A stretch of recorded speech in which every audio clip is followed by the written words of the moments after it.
Hi అండి. మా ఆయన హాస్పిటల్లో ఉన్నప్పుడు తీసిన వీడియో పోస్ట్ చేస్తున్నాను. ఎందుకంటే అప్పుడు చాలా క్రిటికల్ అయిపోయింది. ఆయన 5 స్టంట్లు వేసినారు. 5 స్టంట్లు వేసేసరికి పల్స్ పడిపోయింది ఆయనది.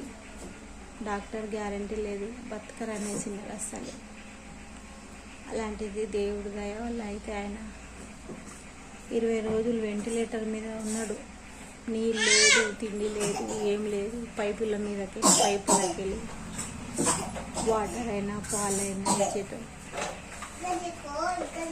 ఇప్పుడు కూడా చాలా జాగ్రత్త చూసుకోవాలి. ఆయన ఒక చిన్న పిల్లలాగా చూసుకోవాలి.